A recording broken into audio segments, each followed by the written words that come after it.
Marvel cinematic യൂണിവേഴ്സിൽ എന്തുകൊണ്ടാണ് ഒട്ടുമിക്ക super ഹീറോസും red colour സ്യൂട്ടുകൾ ധരിക്കാൻ ഇഷ്ടപ്പെടുന്നത്? ടോണി സ്റ്റാർക്കിന്റെ ആദ്യത്തെ അയൺമാൻ സ്യൂട്ടിന്റെ കളർ ഒരു മെറ്റാലിക് ഗ്രേ കളർ ആയിരുന്നു.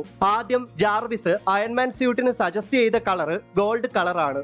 എന്നാൽ ടോണി സ്റ്റാർക്ക് തന്റെ അയൺമാൻ സ്യൂട്ടിന് ചൂസ് ചെയ്ത റെഡ് കളർ തനിക്കേറെ ഇഷ്ടപ്പെട്ട കാറുകളിൽ ഒരെണ്ണത്തിൽ നിന്ന് ഇൻസ്പയർ ചെയ്ത് എടുത്തിട്ടുള്ളതാണ്. പീറ്റർ പാർക്കർ അഥവാ സ്പൈഡർമാനെ കടിച്ച റേഡിയോ ആക്റ്റീവ് സ്പൈഡറിന്റെ കളറും റെഡും ബ്ലൂ കളറും ചേർന്നതാണ്. പീറ്റർ പാർക്കർ തന്റെ സ്പൈഡർമാൻ സ്യൂട്ടിന് തെരഞ്ഞെടുക്കുന്ന കളറും ആ കളേഴ്സ് തന്നെ ആയിരിക്കുമല്ലോ. സ്വാഭാവികം. വെയ്ഡ് വിൽസൺ അഥവാ ഡെഡ്പൂൾ ആദ്യമൊക്കെ ധരിച്ചത് വെള്ള സ്യൂട്ടാണ്. എന്നാൽ താൻ ഓരോ വട്ടം ഫൈറ്റ് ചെയ്തിട്ട് വരുമ്പോഴും തന്റെ വെള്ള സ്യൂട്ട് രക്തത്തിൽ കുളിച്ചിരിക്കും. ആ കാരണം കൊണ്ട് തന്നെ രക്തം പുരണ്ടാലും അറിയാതിരിക്കാനായിട്ടാണ് വെയ്ഡ് വിൽസൺ തന്റെ ഡെഡ്പൂൾ സ്യൂട്ട് റെഡ് കളർ ആക്കി മാറ്റിയത്. അയൺമാനും സ്പൈഡർമാനും ഡെഡ്പൂളും മാത്രമല്ല, ഇനിയും ഒരുപാട് സൂപ്പർ ഹീറോസ് റെഡ് കളർ സ്യൂട്ടുകൾ ധരിക്കുന്നുണ്ട്.